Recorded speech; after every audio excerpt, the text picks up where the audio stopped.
I'm gonna be honest. I took a pretty large like Instagram dab before this, so my A to B to C to D connection, my thoughts are a little bit slow today. You're gonna get a couple ahs and ums.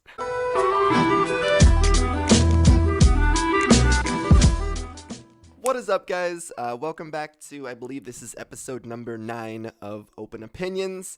So I know, you fucking hate me probably. It's been like at least a month and a half since I've recorded one of these, I think.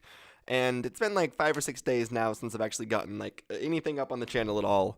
But it's been a crazy fucking couple of months, honestly. Just kind of getting back-end stuff configured, getting everything kind of figured out, and it's mostly just trying to actually make this YouTube thing a true career again.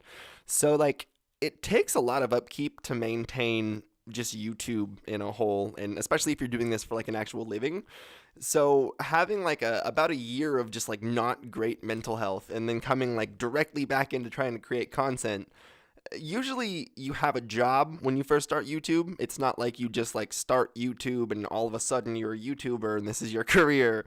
You usually like work in a fucking kitchen or, you know, work your normal job, work as like a coder or whatever you do, and then you transition into YouTube once YouTube becomes an actual like genuinely viable, stable career. So I obviously went through all the beginning periods of like creating my channel, and I was working like full time when I created my channel, building the channel, getting it to a pretty decent size, and then that's when YouTube just like pulled the rug out. So I thought I was good and established and set and like good on all fronts, even if YouTube was gonna do some crazy shit like that. And the last couple months especially have shown me that's very much not the case. So there's been a lot of just like back-end groundwork, emails, phone calls, and I know those sound like easy things to do, but honestly, emails sometimes can take you upwards of like 2 hours if you're formatting things or doing like specific things or going back and forth. So sometimes conversations and stuff like that just take up like a full day, and I'm like, oh my god, it's been 6 hours and I've created absolutely nothing today. And then you take it like Instagram dab and are fucking high for a million hours. So I said that on Instagram the other day. The hardest thing about creating like cannabis content is literally just trying to actually maintain a normal creative mind and not just get way too fucking high while still actually also shooting quality product shots, because people want the milk shots on Instagram. But so today's overall topic is mostly going to be, I'm like 5 minutes into the podcast already, just my experiences with gastroparesis. So if you guys don't know, I have a long list of mental and medical fun symptoms we get to deal with here, and it's just the normal monotonies of life. I have gastroparesis on the actual like physical side of things. I've had 4 knee surgeries on my meniscus. I tore my meniscus, my lateral meniscus, and then re-tore it twice, and the last one was just a scar tissue surgery. I don't have a gallbladder. My gallbladder was removed because I also have, like I said, gastroparesis. So GP is a specifically stomach, almost like an IBS type disease. And then on the mental side of things, I have ADD, as most of you can probably tell and know. And sometimes also suffer, mostly because of ADD, from anxiety and depression. And I think that's basically all on... Oh, my phone's going off like a professional podcaster over here. All right, I think my audio is actually back on. I just had my mic randomly stop. Actually, the light just like turned off. So hopefully this mic's not like randomly dying in the middle of this. But the last thing that I forgot, physical symptoms are RLS, but that's also mostly ADHD related. So like restless leg syndrome. And that's one that I've had my entire life, but mostly recently came to the realization that I really actually had when it started like disrupting sleep and became like a problem when my legs were just going all the time. But I never was really able to stay still as a kid. Like, my parents would always play a game with me that was just try to stay still for a single minute, 60 seconds. Like, don't, just stay still, calm down. And I would never be able to stay still for more than like 45 seconds. Mostly just because RLS specifically, and if you have it from childhood, some kids don't even know that they actually have it into adulthood. But it's just like a feeling of when you're actually fully not moving, like you're staying still, you're concentrated, like right now, locked in. I'm concentrated on staying still. My legs are not moving in any way at all. Sometimes you'll see me like in a podcast and the chair will just kind of like slowly move back and forth, or I'll like rock, or I'll like be touching my legs or grabbing my legs. But when they're entirely still, they just have a constant feeling of, I can only really describe it as like tightening or like uh, internal like pulling. It almost feels like your muscles just want to be stretched. And then as soon as like you stretch them in any way or move them in any way, like actually engage the muscle, it usually just goes away. But it goes away like temporarily, and then you eventually have to like re-engage the muscle. So it's almost kind of like a motor tic, but it's just like on the legs, specifically on your legs. And sometimes in adulthood, it'll just like go away for a little bit and then come back in waves. So really random. This is not about RLS though. This is specifically about gastroparesis. But I guess we're covering the many symptoms of StrainCentral today. So gastroparesis is a specifically stomach disease. If we actually break down the term gastroparesis into layman's terms, gastro means stomach, paresis means paralyzed. So it's a paralyzed stomach.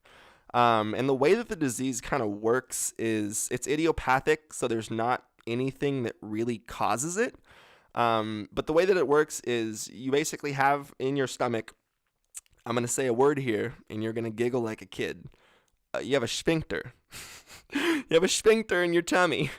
And I'm not talking about the butt sphincter that everyone thinks about when you hear the word sphincter. It is a funny fucking word, though. But specifically, it's an esophageal sphincter, and it's in between your intestines and your actual stomach. And what it is a little flap. And that flap basically just regulates food intake. So you're eating food, eat a big old meal. Once your stomach's done digesting it, because there's obviously like acids and a bunch of shit in your stomach that you don't want just like constantly flowing throughout your intestines. That's essentially what GP is, what gastroparesis is that flap just not working.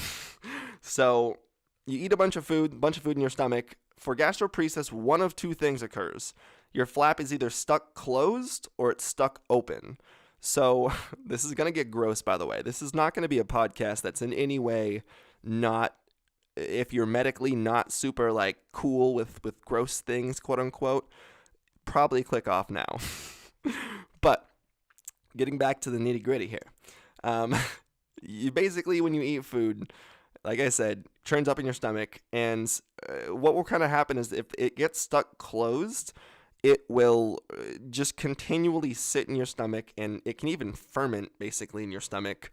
And there's sometimes that when you burp as someone with gastroparesis, it almost will taste like beer, even if you haven't drinking beer any time recently.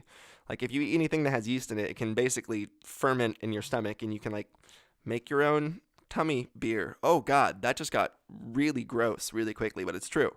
So that will happen, and if that happens, if it gets stuck closed, usually the symptoms of that are just nausea.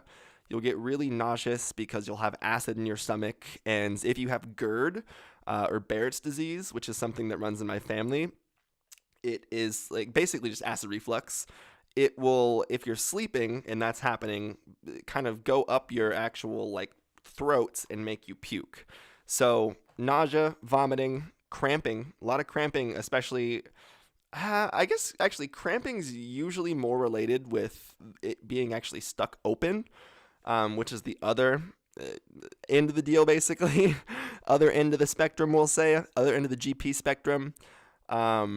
And that's when it gets stuck open, you'll have food that will not really get digested, that will just kind of go throughout your body. Like it obviously gets digested in your stomach acids, but it won't get fully digested. So not only is that nutritionally not a great thing, but it's also just physically not a good feeling. So you get cramping, you'll poop a lot, you'll poop in unpleasant ways. And it just becomes a really, to your normal life, it becomes a disease that will quickly eat away your time and quickly make even easy tasks just really, really annoying if you don't, one, recognize it, or two, know how to manage it. And unfortunately, specifically with gastroparesis, it's just one of those random diseases that gets kind of either misdiagnosed. I would actually even go as far to say chronically misdiagnosed, or also on the same end of the deal, like it just gets overlooked. As it's really odd that it just seems that it's something, your stomach is something that's not studied very well. It seems like it's something that's in, I mean, we can honestly say all of Western medicine is in a pretty new stage of development. It's all in its baby ages. But I just think that specifically, obviously the mental health is severely underdeveloped, like that entire field.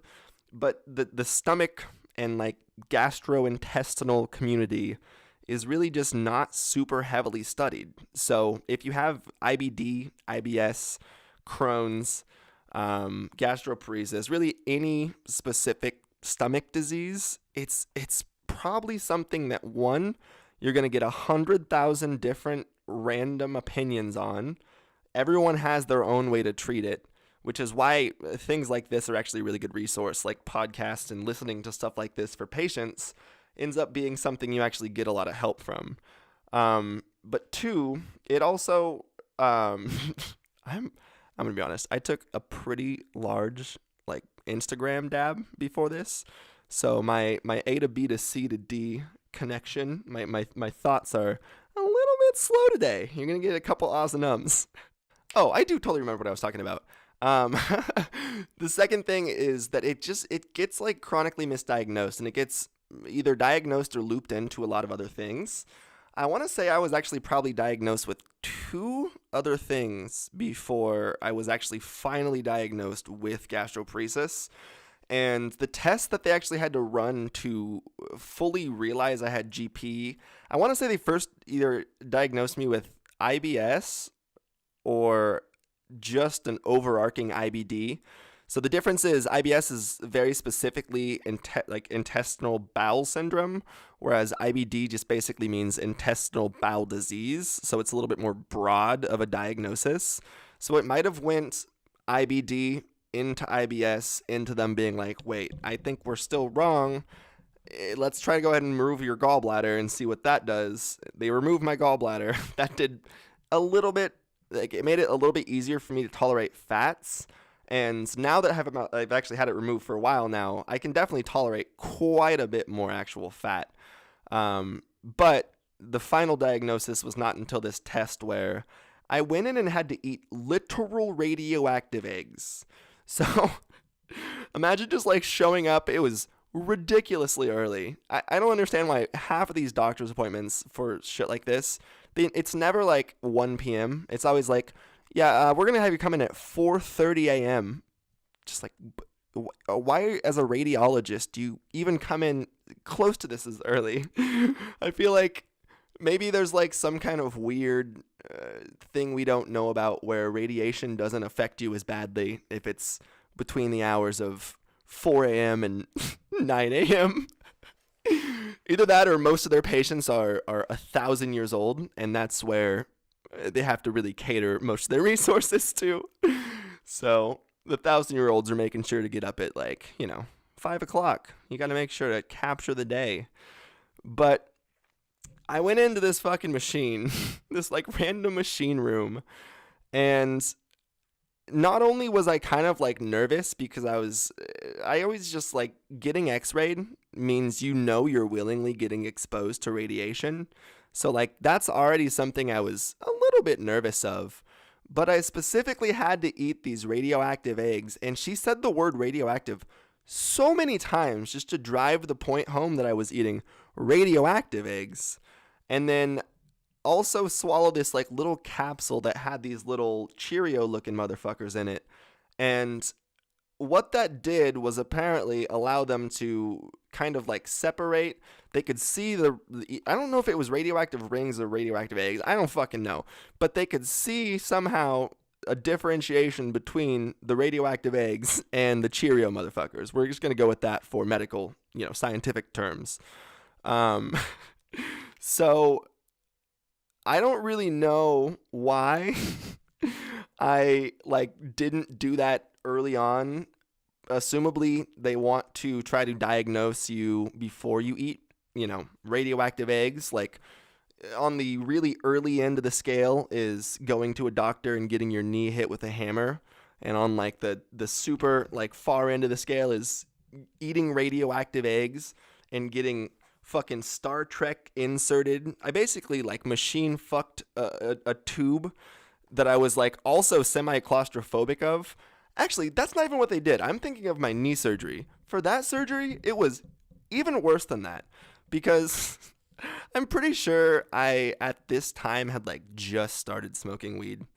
I was pretty new to cannabis consumption, and one of my first appointments was oh my gosh, I totally forgot about this. One of my first appointments was like after I actually started smoking was specifically this appointment. So I probably was also like a little bit like early smoker paranoid where I'm like, I gotta eat radioactive eggs? What the fuck is this? All right, man. Are you trying to fucking poison me over here? Trying to take me out early? And then I'm not like a inherently claustrophobic person, but I don't like being, in the correct situation, tight spaces are great. No, I'm saying. that was cringe. But I don't like tight spaces, and like I would never go rock climbing is what I'm trying to say. Like I don't like tight spaces I don't have control of. Also sounds got a little creepy there. But I'm trying to say, like, I don't like airplanes. I don't like elevators. I don't like enclosed things that I don't have like control over. Like that's just giving your life to some random machine that you're like, fuck it, let's roll the dice today. But I went in and laid on this table, and I thought that's all. I thought I just had to lay on the table, and they would like, bring over one of those things on like the ceiling track that, maybe like went over just my stomach or something. Oh, no. It was on a ceiling track, but they bring over an equally large, basically table plate that was the thing that like actually was the x-ray that not only went over my torso, it went over way extending my torso and then went over like to my neck all the way down to about my knees. So I'm fucking a human ice cream sandwich, and the scariest part is like it's up pretty high, so they have to like slowly fucking lower this thing down to you. And they she even said, I'm sorry about this, but it's gonna have to be pretty much flush with your torso. It's gonna be pretty tight. So she brings it down like directly onto my torso. I wasn't like I was getting crushed, but if you were any kind of claustrophobic, you're just the entire time in your head thinking, you better not hit that button. Like, what if you knock over a coffee, the fucking stapler falls sideways, and all of a sudden that button is stuck? Like, what is the technology here to get me out of this machine if it starts fucking smushing me like a clamp or something? So the entire appointment, which it was like a 45-minute appointment. It was a really long appointment because they had to watch, it was maybe even longer than that, maybe like an hour and a half. They had to watch food basically digest. And that's kind of how they see a normal person in that amount of time would digest the food normally. It would be all the way throughout your system, and they would at the very least start processing into your intestines. If you're GP ridden, it would stick in your stomach / go immediately through you. So it's a pretty basic test that I guess thinking about it is pretty specified to look for like the GP diagnosis. But it was definitely something that I've been through a lot of MRIs. Like I said, I've tube fucked the machine, leg first and head first. I've gone in both ways, and all the MRIs are mostly only scary because the fucking, it sounds like an old school modem anytime you get put into like an MRI, but it's way, way, way louder, or like really shitty dubstep. I guarantee that's a thing. If someone Googles MRI dubstep, honestly, you can probably find some fucking sick beats, bruh. Find a dope-ass track for some MRI dubstep. I guarantee that's a thing. It's not even like a semi-question to me at this point. Going back, though, so I that's like actually how I went to the diagnosis of gastroparesis was going in like the random man sandwich and eating the radioactive eggs. So it's something that you're probably, if you do have a diagnosis up front, I'm not saying that they, like, I'm not, mislabeling your diagnosis or saying that you're wrong, but it's something I would definitely look into. Like, no matter what they give you as specifically with gastrointestinal issues, as a first diagnosis, I would go kind of down the line. And if you get, really good help from their treatment, that's awesome. But a lot of the time for things like IBS and IBD, they're not going to actually provide medication for you. It's usually just going to be change your diet. And it's a really good first step. That all being said, I don't agree a lot of the time with the diets that they'll actually suggest to you. Essentially low fat, and then you really just don't want anything that's super fibrous, so low fiber. And I don't mean low fiber as in like FIBER. Like, I'm not struggling to poop, but I can't eat celery, if that makes sense. That's the best way I can describe that little fibrous versus fibrous, because for some reason we decided that two things relating to food should literally sound the exact same. I can't eat. I've recently been able to start eating red meat again, and it's something that if I overdo it, I will 100,000% pay the consequences for. But after about 6 years of being diagnosed, controlling with medication and diet, GP, I'm pretty much to a point where I can comfortably eat food that I semi-enjoy and also feel good in the mornings.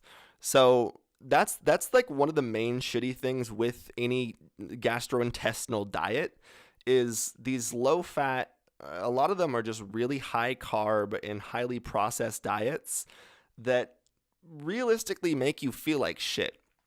And when you feel like shit, and you also have a chronic disease, it's really disheartening, especially if you're someone who suffers from depression, you're someone who suffers from anxiety, you're someone who suffers from anything I talked about early on. Like, one second, I'm gonna get some water here. The throat's, I am parched. I honestly just have a really bad dry mouth. But if you're someone who suffers from any kind of mental disorder, it's something that will really weigh on you, and it's something that can really fucking suck. But it's also a disease that affects, at this point, it's starting to be a more recognized disease. Being said, like before, it really affected mostly diabetic women. If you were a diabetic woman over 40, you probably actually are like 60% of the people with gastroparesis. I actually specifically remember the doctor, when I got diagnosed, made a joke about how, I don't remember how it was or like how it was really stated, but it was essentially, man, you're super lucky to be in the 0.05% young male that has gastroparesis bracket. And I was like, oh, super lucky. Doctors actually I just now realized this. Doctors are the ultimate dad. They have the ultimate dad jokes. That's like, doctor jokes are literally a mix between like really bad pun humor and just like cringy, awkward. You shouldn't go there because you're a professional humor. Okay, so I'm going to really quickly take a quick break for a sponsor. There is one sponsor for this episode, so we'll be back. So guys, this episode is actually brought to you by Glassy, or Glassy Eyewear, and I'm actually pretty sure you've seen me wearing these for at least the last like 3 months or so. Like the clear ones, the darker pair I have a couple of different color pairs of these ones. I even have like a Fear and Loathing in Las Vegas, or whatever the fuck you call it. What's the movie that they get super fucked up on acid and drive through the desert? This is a great ad read. They won't care though. Glassy was actually started by some bros, some skater bros, who realistically just wanted to provide glasses for a semi-reasonable price, as every person that wears glasses knows, and every person that doesn't wear glasses doesn't know, that these motherfuckers are expensive. So when you're taking someone's glasses and you're like, oh, I want to try these on. Let me try your glasses on. they're a little bit nervous, especially if you're like a college kid and you're drunk at a party and someone's asking you to try your glasses on. You're like, if those break, I'm fucked. That's more than my car. Those glasses are $130 a pair, and that's more than my car. So let's not drop those. That all being said, Glassy realized that was a scenario, a fucked up situation, and catered to not only prescription glasses, gaming glasses, but also just normal, like glasses, like wearing them out in the sun to protect your eyes glasses. And if you've watched, there's this like random documentary on Netflix that will basically tell you anything from Ray-Bans to the glasses you find for $10 at Walmart are probably made in the same factory, as there's a conglomerate like monopoly basically on glasses. So these guys decided to kind of defy the status quo and step up the glasses game tough. So I'm super stoked to actually get to work with them. And a lot of really, they go for like people who you wouldn't really expect to be sponsored by like a glasses company. A lot of skateboarders, as I said, they're like actually, there's a couple of skater dudes who started the company. A lot of gaming, like actual esports guys. And then also they allowed us to be a part of this program. So huge shout out to Glassy. GlassySunHaters.com is the actual website. And if you use the code StrainCentral, you can get yourself 10%, I believe, at checkout. So for the gaming glasses, they're about $60 a pair. Take $6 off of that with 10%, and you got yourself like after shipping, probably right around $60 pair of glasses. So for gaming glasses, that's not bad at all. I've seen them go. The Gunner Optics back in the day were like $200-$300. And then prescription glasses, they have them as low as, I want to say, about $120. So use that 10% off code, and yet again, that's 12% off, $120. So you can get them for like $100-ish. And they're honestly really, especially the prescription ones. I have the gaming ones and I have the prescription ones. The prescription ones are some fucking banging glasses, all I'm trying to say. So thank you very much, but let's get back to the actual episode. So I heard this really funny thing on a podcast the other day that someone said it was like a good guy Ethan, it was on the H3 podcast, situation where he changed his shirt specifically for the podcast just so when you were scrubbing on the little YouTube scroll bar, you can like quickly get past the ads. And someone was like, that actually honestly makes me far more like attuned to click on an ad than if someone just sits there and reads it. And I was like, for me personally, I watch podcasts literally all day. I think yesterday I watched something like 12 or 13 Tiny Meat Gang podcasts. Those are like an hour a piece. So that's like 12 hours of podcasts I listened to yesterday. But ads are something that really don't really bother me. I feel like, especially for all YouTubers in the current state of YouTube, I especially understand and almost prefer ads like that are genuine and ads that are in podcasts and ads that are just things that people actually use, opposed to Sprite giving someone like $200,000 and them being like, oh my God, Sprite's the greatest thing since sliced bread, when they've never drank Sprite before and they're not even a fan of Sprite. I feel like there's a specific point that, like, yes, you need to keep your business going. You obviously need to work with the companies that want to work with you, but you should also work out with the companies that you actually want to work with. Like, I feel like that's something influencers nowadays really don't understand. And I say that because it was something that in my super early days of doing this, I really didn't understand. Like, because it almost feels narcissistic in a sense, like putting yourself out, reaching out, being like, I'm good enough to be sponsored by you. But that's not what you should be coming at it from, or the head space you should be looking at it from, as we're all creatives in this space. If you have a podcast, if you're a photographer, if you're a musician, like, all creatives kind of have to sell themselves. And I almost feel like that's where like the creative expression of selling your soul to the devil comes from, is sometimes you just have to sell, your time or your energy or whatever it is. And it's sometimes going to be for free. It's sometimes going to be for a lot of money. But I'm trying to say, in the end, you have to reach out, and you have to not feel bad about reaching out, and you have to not feel like reaching out is like a taboo thing to do, as in the marketing world, in the advertising world, it all starts with a single phone call or email. So it's really important to reach out with brands that you actually genuinely enjoy. And I feel like that's something that we're seeing a lot more in the podcast world, as it's obviously a lot more organic. Like, we're not forced to just throw a bunch of random pre-roll or post-roll ads on our videos. And as a viewer, as an audience member, I feel like I'm actually obviously trusting the people whose content I'm watching to a degree. So I'm finding a lot of like personal things that I'm also enjoying. And it's interesting because companies are almost, some of them are like hyper aware of this, and then some of them are just like still advertising in 2001, where they think it's just like this extremely broad thing. They just need to kind of throw every dart at every piece of the dartboard. Like, there's no really like, they're not aiming is what I'm trying to say. They're just throwing shit at the dartboard hoping that it might possibly hit. Whereas I feel like nowadays, to actually genuinely get people to want to trust a brand, you have to not shove it down their throat. You have to not just like spam them with, this is great, this is genuine, this is, we're getting scared of like words. Almost, I'm trying to think of the actual grammar term for this, but I'm a fucking idiot when it comes to grammar, which is hilarious as someone who does like pseudo-journalism, because I usually grammatically write at like a probably 11th grade level, as that's when I basically mentally checked out of school.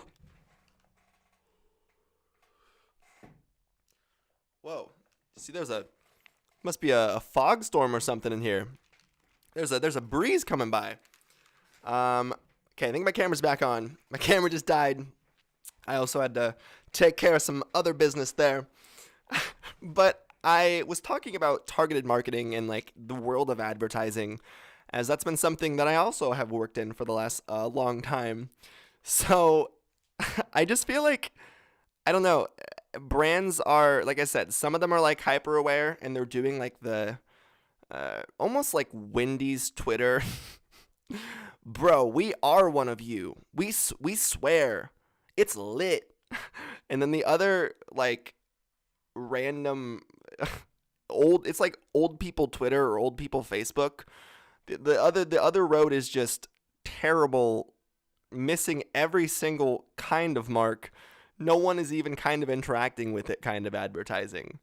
So I feel like the world of social media is offering this kind of middle ground that's actual organic influence marketing for the most part. And it's kind of scary because that's existed obviously for a long time. Like, influence marketing is not anything that's even kind of new. But the people that are influencers in 2019 are definitely kind of new. So it creates this weird dynamic where like the audience is just getting ripped off by people who aren't choosing their specific advertisements well, their catered advertisements well. They're just accepting anyone who comes in for the sake of longevity or for the sake of, padding their own pockets. And there is a distrust now being created within influence marketing because no one wants to like buy shit from people that they deem in any way like fake. So the world of like micro influencers, so people that have like 10, 20, 30K, like a pretty solid following of people that trust them and follow them, that seems to almost be like the sweet spot, as they haven't like sold out yet, man. You haven't sold out to the man, haven't lived that bougie life and started chasing that check. And then they also kind of like have a trusting audience and need to pay some bills, so they'll like work with people that they want to work with. And there's a sweet spot for sure, because early on with 1,000 followers, you're like, you're gonna give me money to say your name, any amount at all? You're gonna be $10 in chicken nuggets and a free fucking Walmart coupon? Like, yeah, get it. Like, let's get this chopping. And then, like I said, on the farther end of the scale, other end of the spectrum, I've said that so many fucking times. I should just name this podcast "Other End of the Spectrum." That's gonna be definitely misconstrued. Other end of the spectrum, though, it just seems like people will sell out at the kind of high end to any brand that wants to pay them $100,000 because they need to mortgage their ridiculous mortgage and pay for their G-Wagon. So the sweet spot is people who don't really need to be working with the brands that they're working with because they're making an honest living from either like their own ads or their own means, or they're still working a normal person job and are supporting, themselves in their career. And they can work with companies that they come to them with a reasonable offer that's a reasonable offer and they actually know the person's worth. And everyone benefits. Like, the audience is sold genuine product that the influencer genuinely wants to actually believe in and trust. And no one gets ripped off.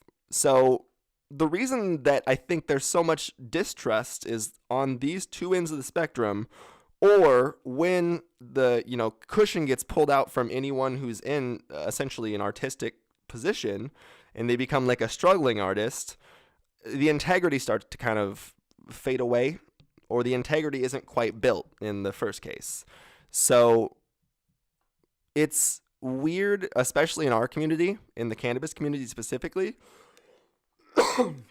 I said the word cannabis and I had to cough. It's a conspiracy. But in our community, there's especially a distrust because people have been kind of targeting, I think, the cannabis audience and the cannabis consumer audience as dumb, as, I don't know, high all the time or something.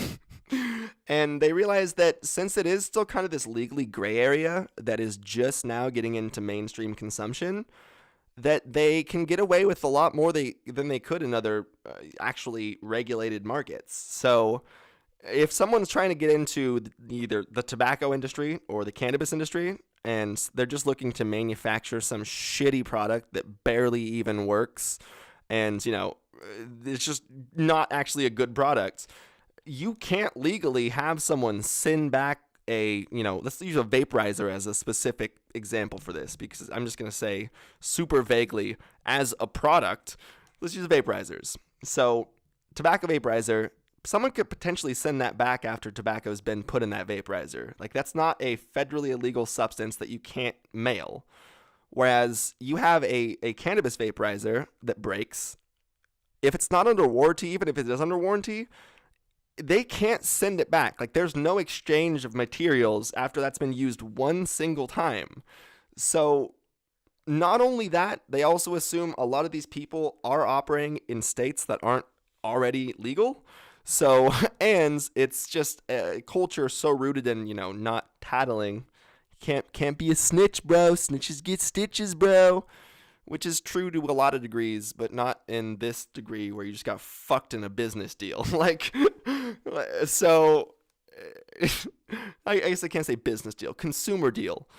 It's not like you can go to Walmart and buy a pack of Oreos, and the pack of Oreos is like fucked up. Like, there's two examples of this. Either they could be half eaten, and you could be like, Walmart, the fuck? Give me another pack of Oreos. They'd give you another pack of Oreos. Or if there was something fucked up in the Oreos, usually there's be like an actual legal case of, hey, I bought these Oreos and they were poison, so give me the fucking money. In both of those cases with the vaporizer, there's just not as much pushback and not as much, especially willingness on a legal sense, for like lawyers and attorneys to accept cases that are cannabis based. So they are operating with essentially the knowledge that they're going to be able to fuck people more than they are in almost every other industry. And that happened a lot, especially in the CBD industry, like looping back around to health products and things that can really actually help with gastroparesis. The CBD industry right now is peak horseshit. Like, it's actually super sad to me to see what is a positive, like, hold on. Goddamn dry throat. I'm dead. Oh, Okay. So it's sad to me to see something that is a potentially beneficial supplement just getting mismarketed and MLM marketed by every middle-aged mom you can possibly find.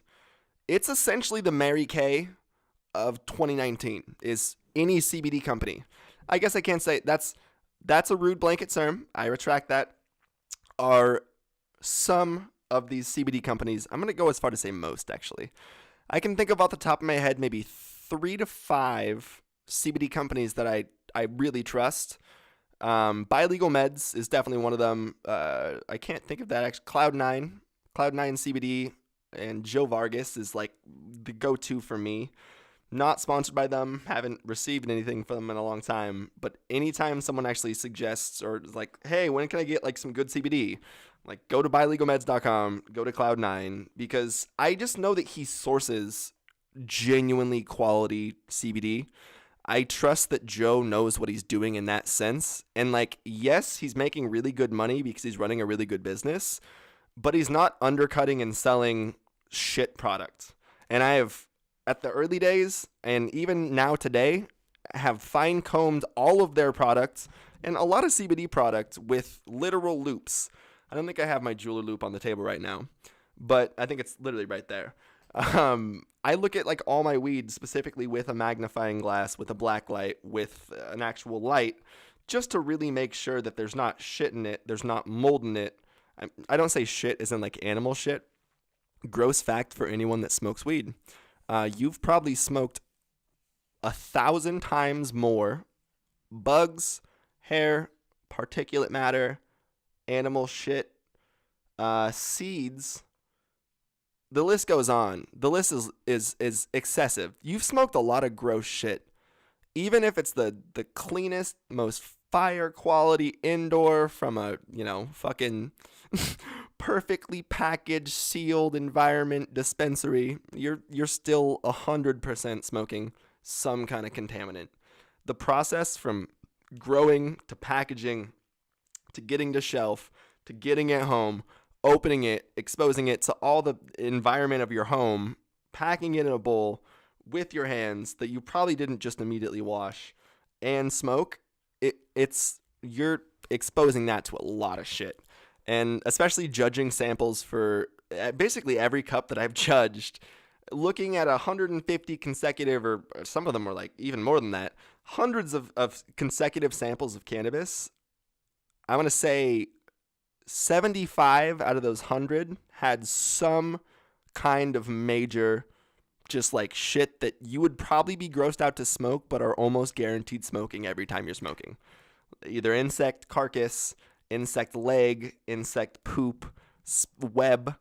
It goes, and we can also talk about pesticides and all that shit. Like, this list is ever growing and kind of actually ridiculous, but it also makes me be like, I don't have to be so over the top about the single cat hair that got on my dab. I'm still going to remove it, but I'm not going to be like grossed out by it because I probably smoked 7 cat hairs earlier that day.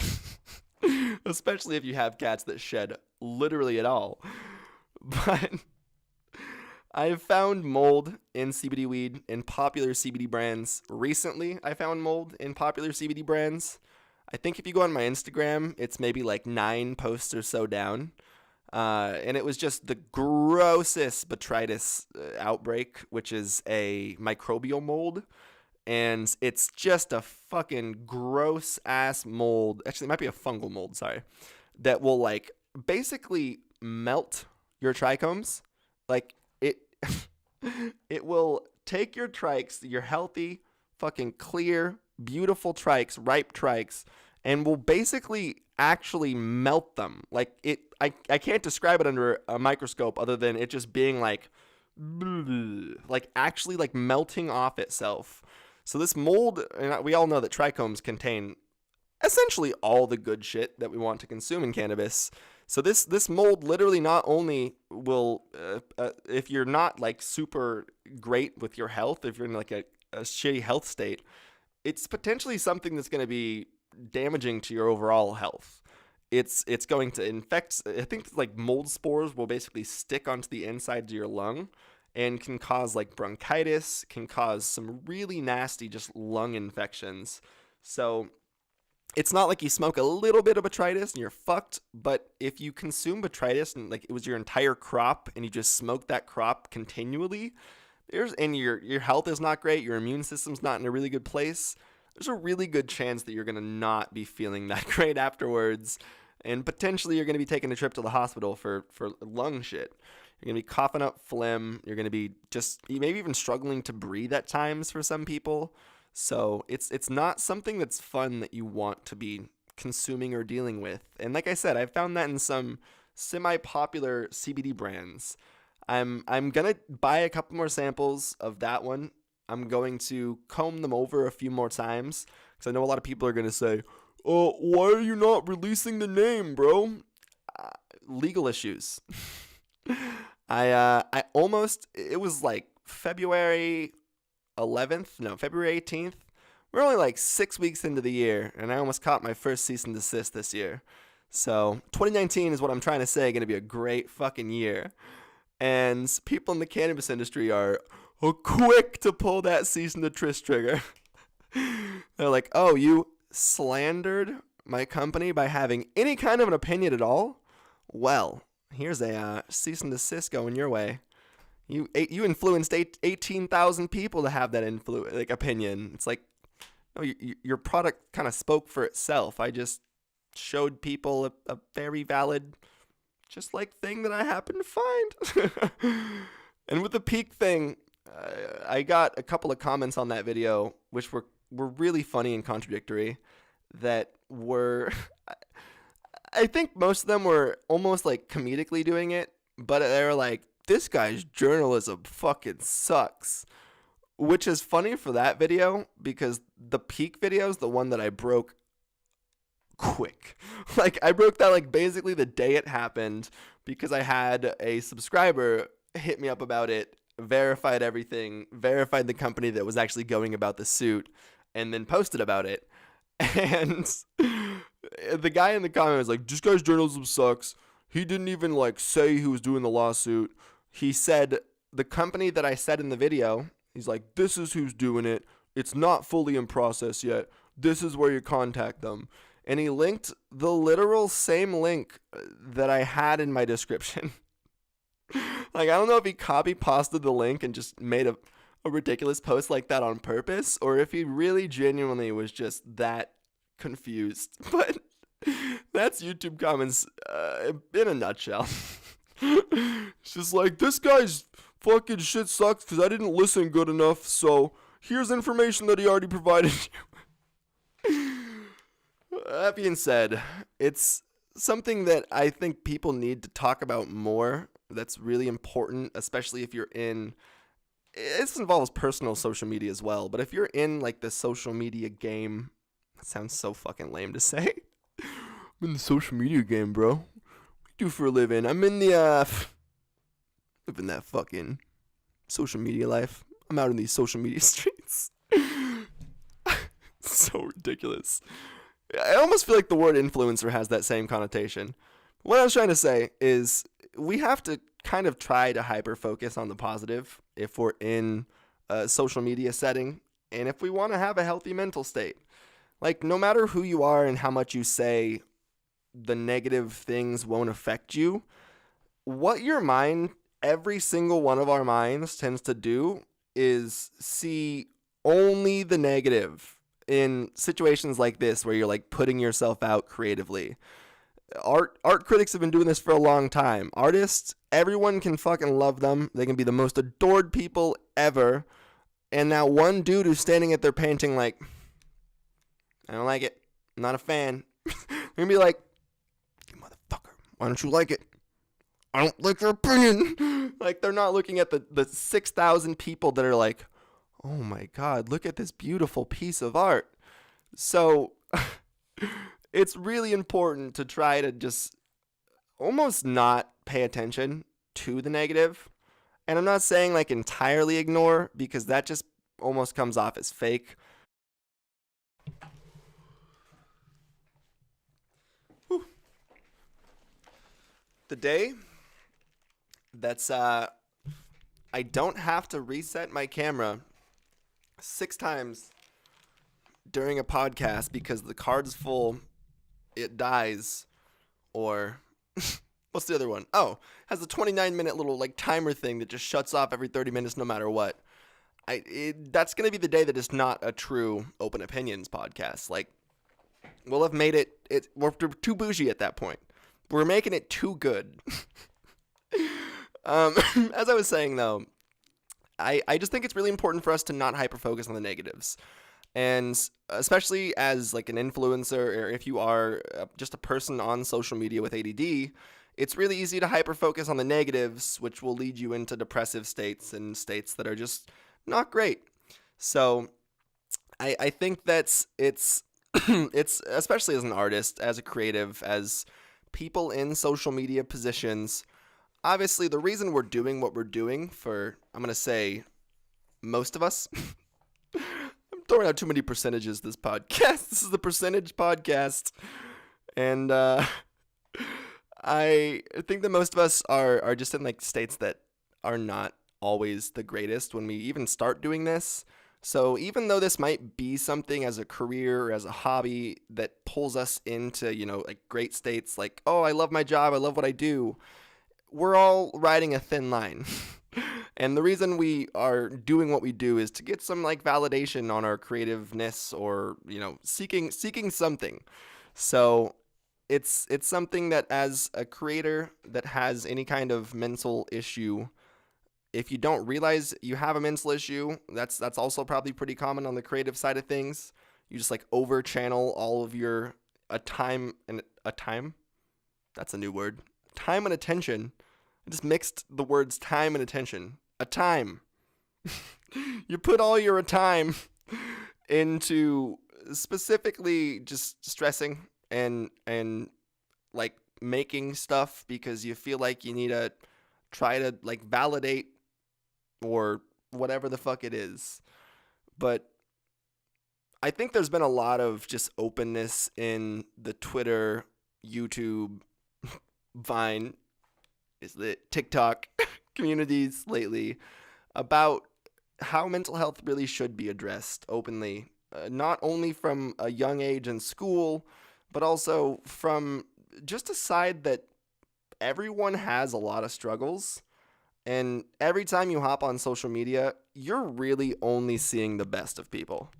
Because if there's someone on your feed that is just complaining, as we deem it, these are finger quotes for people who can't actually be watching the podcast. I was like, what's that thing you do with your ears? For those listening, is what I'm trying to say. There's some people that are going to be like, oh, you're broadcasting your genuine emotion and you're not just only broadcasting the positive. Well, because everyone else is only doing the positive, I'm going to have to unfollow you because you're a negative voice. And like, there's some validity to that. No one wants to hear people that, again, quote unquote, complain on Twitter. But I think there also should be a platform for people to express exactly what they're feeling, not watered down, not with opinions that are just randomly negative on something that is already negative. So I think there's a time and place, and there should be a place for people to just express their valid emotion. So what realistically should be happening is people should express everything they're feeling all the time, which is kind of weird. It's kind of an openness that's like a little too out there. You need to have a little bit of a filter. But people who are always up, like I guarantee Kim Kardashian, people who have even billions, millions of dollars, like even Kanye. Kanye is a pretty good example of someone actually genuinely expressing what they feel. And everyone's like, this dude is fucking crazy as shit. And yes, he's probably diagnosed with some kind of mental disorder, but we really got to work with the term crazy. Kanye is on a very different mental spectrum. Let's just say that. That makes people not feel mentally ill. There's so much of a negative connotation on that term. You're mentally ill. It's anything from, minor depression or anxiety to schizophrenia, like full-blown schizophrenia. And we don't really openly, we have a lot recently. It's awesome to see, especially. There's a whole mental health awareness month now. It's May. And we just haven't openly talked about this, about the fact that mental health is a mental spectrum and we are all on it. No one's fully sane. I mean, technically, you could probably be sane, but even people who are what we deem fully sane are going to have their moments of like sadness, of every single expression of emotion to its fullest degree, because that's just living life. That's just the literal path of life. We express emotions.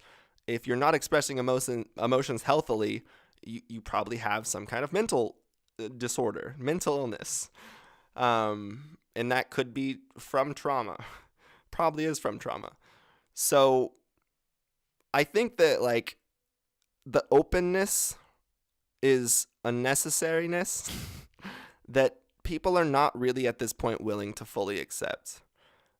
But what even people like Kanye kind of show us is that there is people who are starting to, and there's also room for it.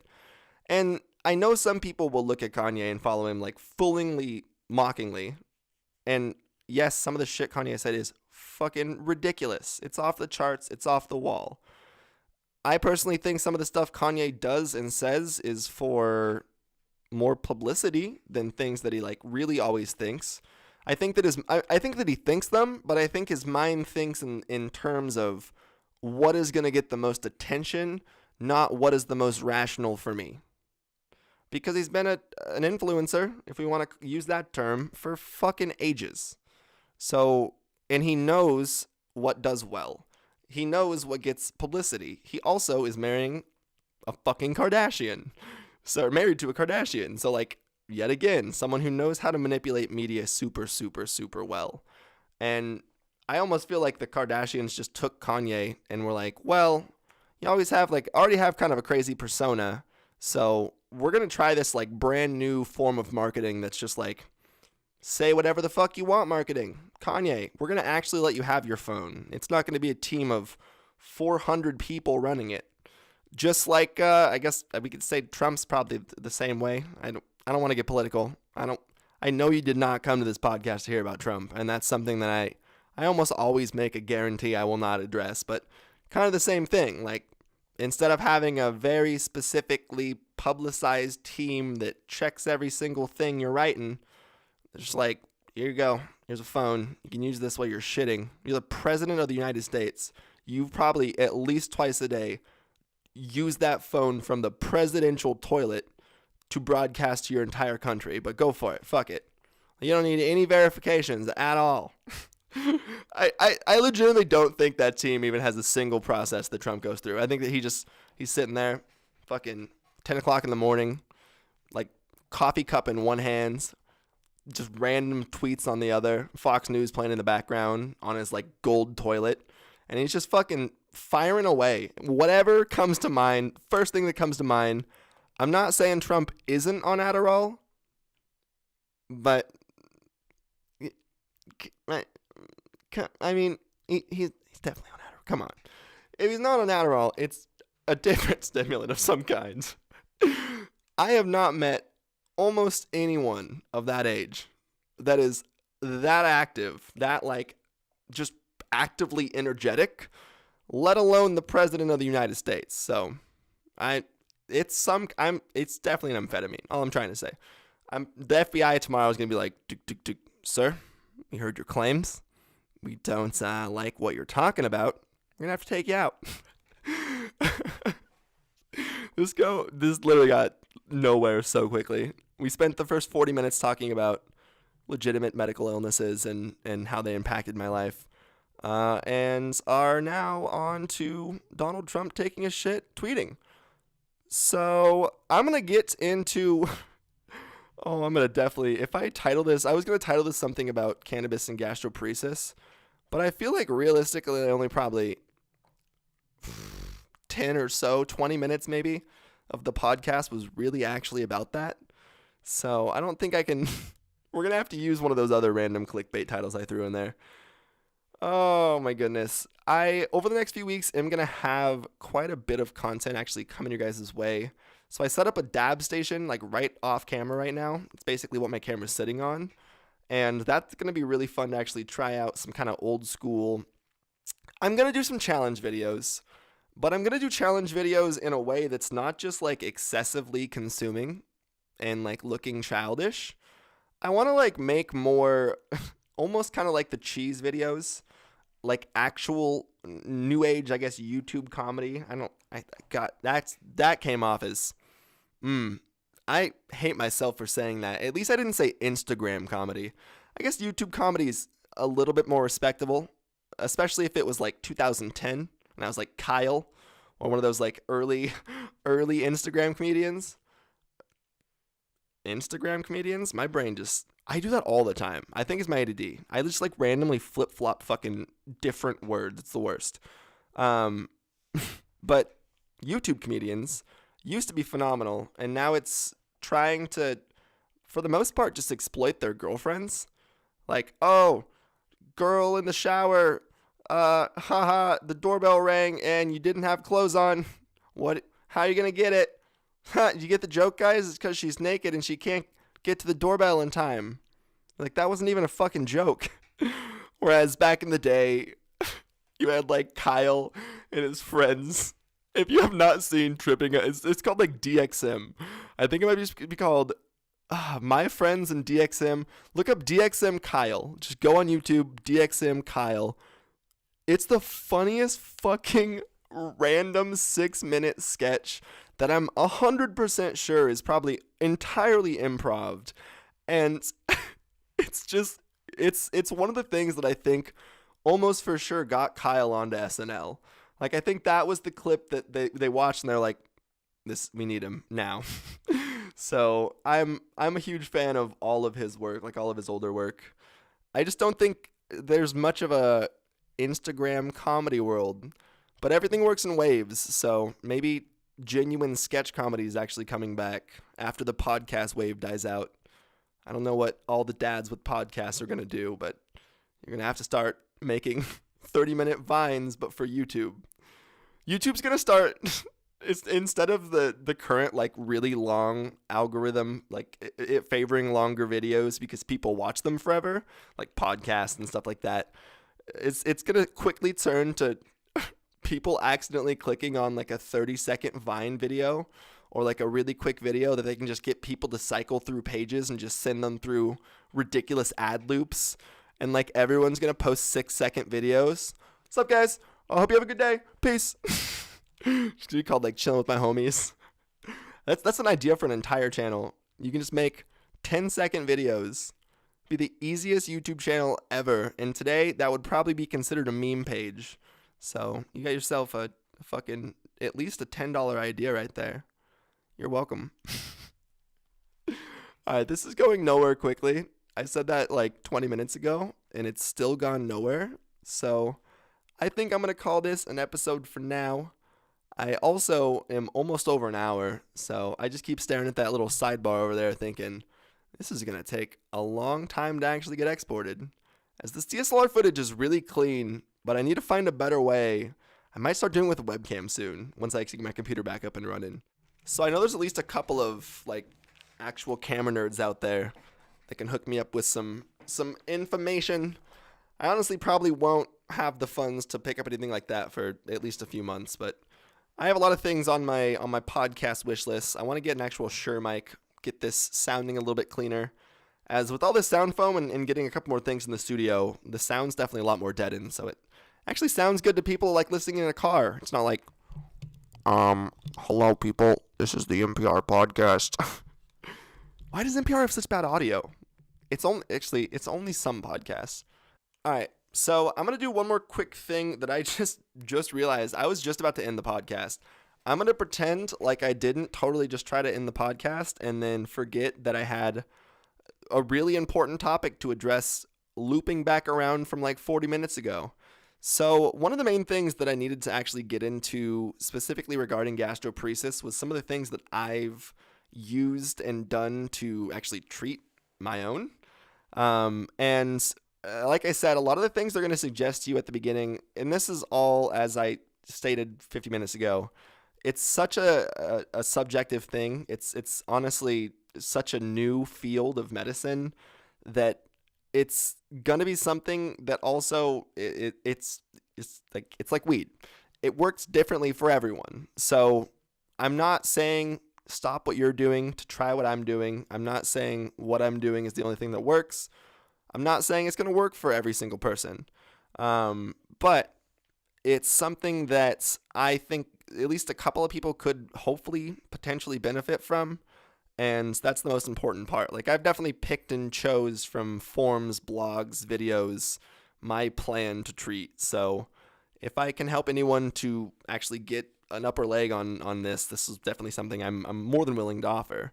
So my treatment has been an uphill battle. And like I said, getting my gallbladder removed I honestly was not actually GP diagnosed, as I said earlier, when I did get that removed. But I think that was something that kind of helped me with specifically actually digesting fats. And I think that there's a lot of actual like help in at least lowering your fat, at least lowering the amount of fibrous foods you eat. I don't eat almost any fibrous foods. I do eat some greens here and there. Like green beans are pretty fibrous, and I do eat those pretty often. But I really don't have any problem with those, as they're fibrous, but not like texturally that, I guess, like thick. They ain't got them thick fiber strands. So I personally can do green beans if I'm not like eating them 3 times a day. And I usually do try to avoid celery by all costs, and also super thick cuts of meat. So most of the like steaks that I eat, most of the meat cuts that I go for are thinner cuts of meat that aren't super like fatty in tissue. And I don't have I have actually honestly found that if you spend a couple more dollars on your steak, so buy the $4 one instead of the $2 one, or I guess if you live in California, buy the $8 one instead of the $10 one, you usually actually in the slightly more expensive one will find flavor-wise it's a little bit better, but also it treats your stomach better because it's not as like just like fibrous. Like if you've ever had a super cheap $2-3 steak from a store, it's kind of like you're eating a piece of rubber no matter how you cook it. Like you could cook that shit like Gordon Ramsay and it would still be just trash. And it's to do with handling. It's to do with the cows, the farms that they're coming from. There's a lot of things that are involved, and also the cuts. So I would look into meat. I'm not going to go into the whole steak breakdown right now because I'm not a chef that knows really that much at all about specific steak. I usually do go for like top loins though. That's kind of one of my go-tos. And then I've also actually found skirt steaks not that bad either because it's such a thin cut for the most part. So those are the two that I usually go for if I'm eating any kind of red meats. I personally wouldn't say while you're actively managing your first couple of bouts of GP though that you should really even try to introduce meat. Like this is something that you might try later into your established GP diet to start slowly introducing thing by thing by thing by thing, meal by meal, and see how your body reacts. And there's things, honestly, that I can eat 10 times that do me no harm, that I eat once that will do me fucking awful. So I should also probably say, as I didn't really explain this in the earlier part, the way that GP works is it's chronic, but it's not constant per se if it's being treated. So oh shit, my camera just died. Hold on. Oh my god. This is going to be the technical difficulty ridden podcast. So every day is not like constant attack, especially if you're actually taking medication and you're actually trying to manage your diet. It's something that you can usually keep kind of at bay, but it's something that's always like a little monkey on your shoulder that might just ruin your day. As like I said, there's some foods I can eat all the time. I get adventurous. I try a little bit more of that food than I normally do, or I eat the wrong amounts, or my fucking stomach's just not having its day, and I pay. And the shitty thing is, like, I my attacks even kind of range in functionality, like the amount that I'm able to function when I'm actually going through a GP attack. Some of them will be super awful to the point that I have to just lay in bed, like cramping and basically puking and pooping all day. That was yummy. And then the other will just be, I just genuinely don't feel good. I just feel zombified. I have no energy. I'm cramping. I'm nauseous. And it's something that I do and don't have control over, if that makes sense. I can take medication to keep it pretty much at bay, keep it pretty much at arm's length away, but it's always something that if I'm not really careful about can actually bite me in the ass. Also, alcohol is so iffy. Like, there's some times where I can have, a couple of beers and it will make me like nauseous or just not feel great. Other times I can have like 2, 3, 4 glasses of wine and it will be entirely fine. So even in my earlier, my high schoolish days, I definitely sometimes would have like a beer and like would be awful, like just puking everywhere. And it's not like I would be like super drunk. I just wouldn't feel good. And then there'd be other times where you drink like fucking 10 beers. I mean, in my college days, because kids don't drink in high school, that's against the law, kids. Don't do that. This is YouTube. Illegal things are bad. Going back to like treatment plans, things that I use, it's mostly for me just diet and medication. I take omeprazole, and that's mostly at a need-be basis, which results to about probably like 10 a month or so. And that's really just Prilosec OTC. It helps mostly with like heartburn, GERD symptoms, like nausea, the acid kind of like problems in the stomach. And then I am entirely forgetting the name of it off the top of my head. I also take it basically is an acid reducer, acid inhibitor, I believe is the actual scientific name, that helps kind of with the stimulation of my actual esophageal sphincter and will kind of like help actually get it to move if it's stuck or if it's actually stuck open. So I take that also kind of need-be basis. It's not like something I'm on a consistent regimen for. My daily treatment plan is 100% in what I'm eating, when I'm eating it, how I'm eating it. I definitely don't suggest you eating super, super quickly. Like, don't sit there and just fucking competitive speed eat, because if it's a day where your flap's stuck open, it's not going to be a good day.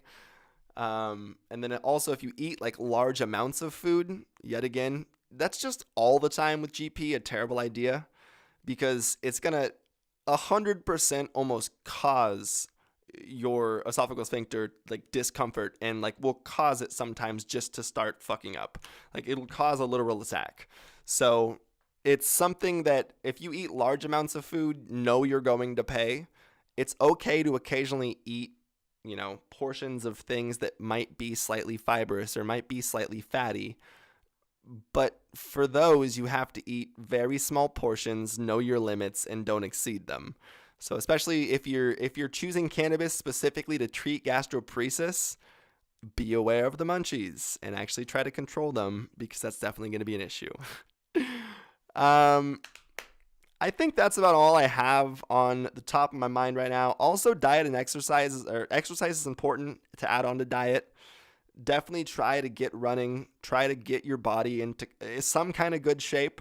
And I know on a lot of the starting diets they put you on, like I was talking about earlier, that it's so fucking hard to have energy and it's so hard to wake up like feeling refreshed and ready to go. But I don't suggest drinking a lot of coffee. Oh, wow, how the fuck did I almost forget about that? This is something that is widely disputed in the GP community.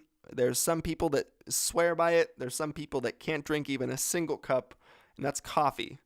So from the very beginning, one of the first things they tried with me was to drink a cup of coffee with every meal, 6-ounce cup of coffee every meal.